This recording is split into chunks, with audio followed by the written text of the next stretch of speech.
अब हम बात करेंगे SAARC, South Asian Association for Regional Cooperation की। ये भी एक मल्टीलेटरल ऑर्गेनाइजेशनल है या रीजनल बॉडी है जो 1985 में आई। इसके हेडक्वार्टर्स हैं काठमांडू, नेपाल में। इसके अभी 8 मेंबर्स हैं और सभी के सभी साउथ एशियन कंट्रीज हैं। जिस खित्ते को हम साउथ एशिया बोलते हैं उसमें ये 8 कंट्रीज आते हैं। अफगानिस्तान, पाकिस्तान, इंडिया, नेपाल, भूटान, बांग्लादेश, मालदीव, श्रीलंका। और ये इकोनॉमिक डेवलपमेंट और रीजनल इंटीग्रेशन के लिए बनी थी ये ऑर्गेनाइजेशन। 2006 में काफी important south Asia free trade area आया।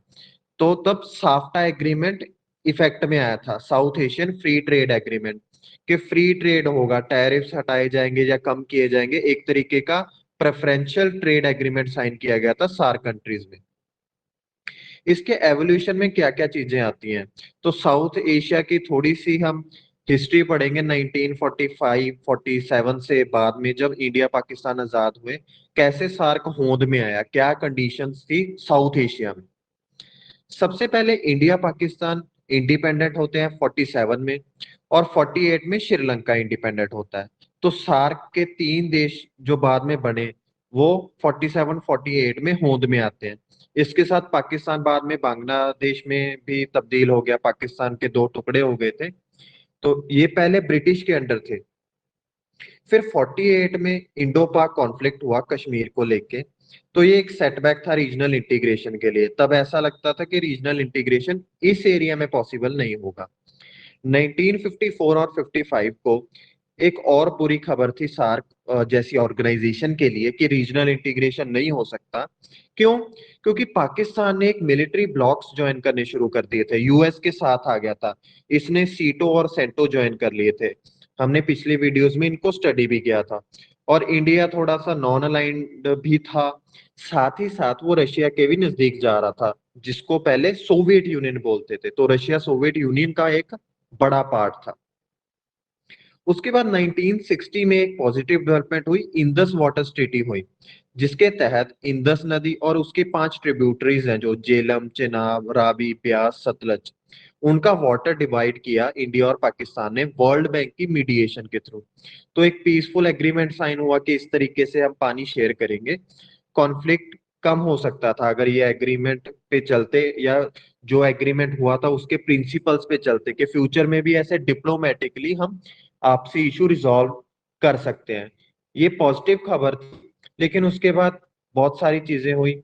जैसे 1965 में इंडो पाक वॉर हुई। 66 में ताशकंद एग्रीमेंट साइन हुआ इंडो पाक वॉर के बाद में। फिर 6 पॉइंट प्रपोजल था शेख मुजीबर रहमान का। ये एक बांग्लादेशी थे, बांग्लादेश के लीडर भी बने बाद में। ये चाहते थे कि जो बांग्लादेश है, जिसे तब ईस्ट पाकिस्तान कहा जाता था, उसे ग्रेटर ऑटोनॉमी हो। तो फेडरल कंट्री चाहते थे ये। पाकिस्तान तब यूनिटरी स्टेट था। इससे कॉन्फ्लिक्ट शुरू हो गया बांग्लादेश में। 1971 में क्या हुआ, इंडो पाक वॉर शुरू हो गई। उसके बाद बांग्लादेश इंडिपेंडेंट हो गया। तो बांग्लादेश एक और देश आ गया साउथ एशिया में जो आगे जाके सार्क का मेंबर बना। वहां पे रिश्तों की खटास भी थी 71 में इंडिया और पाकिस्तान में। तो ऐसा कोई इंटीग्रेटेड रीजनल इंटीग्रेशन का तो नाम तब कोई ले नहीं रहा था जब 67 में एशियान बना, ऐसी ऑर्गेनाइजेशन बनी। साउथ एशिया में तो 2 बड़े देश थे, उनके बीच तो लड़ाई थी। 72 में शिमला एग्रीमेंट साइन हुआ इंडो पाक वॉर के बाद। अ, ये सॉल्व कर रहा था कई इश्यूज से 71 वॉर के, प्रिजनर्स ऑफ वॉर को लेके या टेरिटरीज को डिस्प्यूट्स में लेके। तो उसके बाद ये एग्रीमेंट साइन हुआ, जैसे ताशकंद एग्रीमेंट 65 के वॉर के बाद साइन हुआ। 74 में इंडिया ने न्यूक्लियर टेस्ट कर दिया, जिसे स्माइलिंग बुद्धा भी कहते हैं।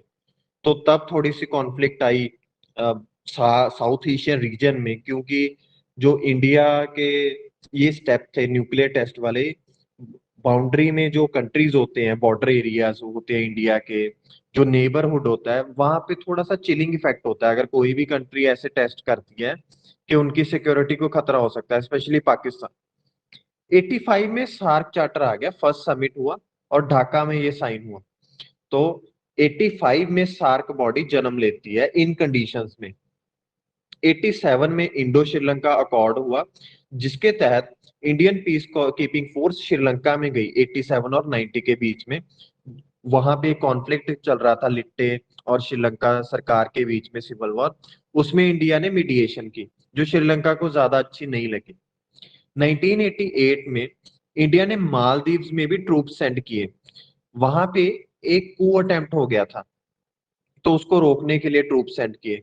इसका भी ज्यादा नेबरहुड पे अच्छा असर नहीं पड़ा, क्योंकि उन्हें लगा कि ये इंटरफेरेंस है, ऐसा कई स्कॉलर्स बताते हैं।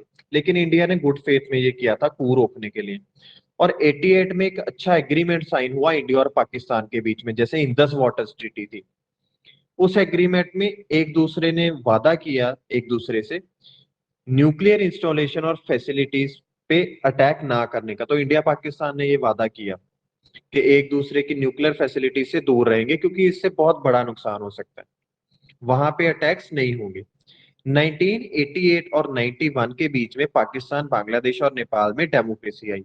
ये अच्छी खबर है रीजनल इंटीग्रेशन के लिए, क्योंकि जब भी लोकतंत्र आता है तो पीपल टू पीपल कांटेक्ट ज्यादा बढ़ते हैं डेमोक्रेसीज के बीच में। इंडिया ऑलरेडी डेमोक्रेसी था, और जो डेमोक्रेसी है वो लेस कॉन्फ्लिक्ट प्रोन होती है दूसरी डेमोक्रेसी के। तो ऐसा कम पाया गया कि दो डेमोक्रेसीज आपस में लड़ रही हैं।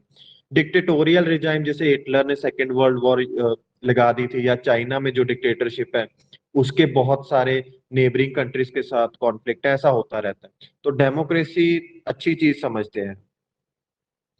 उसके बाद 96 में एक अच्छा एग्रीमेंट बांग्लादेश के साथ साइन हो गया, फरक्का ट्रीटी हुई, गंगा का वाटर कैसे शेयर करेंगे, तो ये भी अच्छी खबर थी।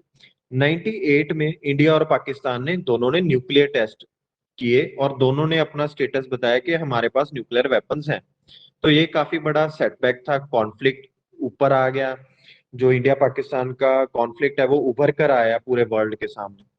लेकिन इंडिया श्रीलंका ने एक फ्री ट्रेड एग्रीमेंट भी तब साइन किया, ये पॉजिटिव था सार्क के लिए। फिर 99 में वाजपेयी जी ने कोशिश की पीस डिक्लेरेशन साइन करने के लिए, बस जर्नी किया लाहौर तक, और बदले में हमें क्या तोहफा मिला, कारगिल कॉन्फ्लिक्ट।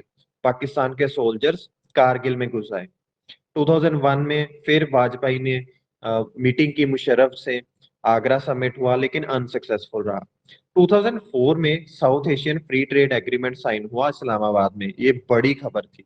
7 में अफगानिस्तान ने सार्क ज्वाइन कर लिया, और सार्क को अपना लास्ट कंट्री मिला। इससे साउथ एशिया की जो इंटीग्रेशन है वो कह सकते हैं बहुत हद तक पूरी हुई, क्योंकि सभी मेंबर सार्क के बन चुके थे। लेकिन ये ज्यादा सक्सेसफुल ऑर्गेनाइजेशन नहीं है अगर हम तुलना करें एशियान से या ईयू से, या बाकी भी ऑर्गेनाइजेशंस है इंटरनेशनल। सार्क में इंडिया पाकिस्तान की जो लड़ाई है उसने एजेंडा को, जो है सार्क का कोई भी एजेंडा होता है, हाईजैक कर लिया है। और पाकिस्तान कोई भी अच्छा स्टेप अगर इंडिया लेता है उसको स्टॉल कर देता है। जैसे सार्क की सैटेलाइट थी, इंडिया लॉन्च कर रहा था फ्री में, तो पाकिस्तान ने इस पे इसका भी विरोध किया, पार्टिसिपेट नहीं किया। तो इस तरीके की बातें चलती रहती है, इसलिए सार्क ज्यादा सक्सेसफुल नहीं है। अभी आपकी स्क्रीन पे साउथ एशिया का मैप है, या हम कह सकते हैं एशिया का एक बड़े पार्ट का मैप है जिसमें साउथ एशिया भी। तो इंडिया सेंटर में है, और पाकिस्तान, अफगानिस्तान, नेपाल, भूटान, बांग्लादेश आपको दिख रहे हैं। ये है साउथ एशियन रीजन। और इसके नीचे आप श्रीलंका देख रहे हैं। जहां पे त्रिवेंद्रम लिखा हुआ है आपकी स्क्रीन पे, उसके नीचे जो है मालदीव्स आइलैंड शुरू हो जाते हैं। तो सार्क में दो आइलैंड कंट्रीज हैं, एक श्रीलंका और एक मालदीव्स। मालदीव्स में बहुत सारे आइलैंड्स हैं, और बाकी दो, तीन बल्कि मैं कहूँ लैंडलॉक कंट्रीज आ गए, नेपाल, भूटान और अफगानिस्तान। बाद में इंडिया, पाकिस्तान और बांग्लादेश। ये आबादी के हिसाब से तीनों बड़े देश हैं सार्क में। पहले नंबर पे इंडिया आता है एरिया और आबादी में भी, फिर पाकिस्तान आबादी के हिसाब से, फिर बांग्लादेश आ जाता है। पिछली वीडियो में हमने ईयू की बात की थी, यूरोपियन यूनियन। तो आप रशिया स्क्रीन पे देख रहे हैं, तो रशिया भी एक यूरोपियन कंट्रीज है। इसके अगर हम वेस्ट में जाएं तो बहुत सारी कंट्रीज जो आप यूरोप की देख रहे हैं, United kingdom, France, Germany, Portugal, Spain, Italy, ये यूरोपियन यूनियन का पार्ट है। तो इनकी ऑर्गेनाइजेशन काफी सक्सेसफुल है, इसने सभी कंट्रीज का फायदा किया है, इनकी ट्रेड इंक्रीज हुई है और प्रॉस्पेरिटी आई है। तो पोलैंड, ये सारे जो देश हैं ये यूरोपियन यूनियन का पार्ट है।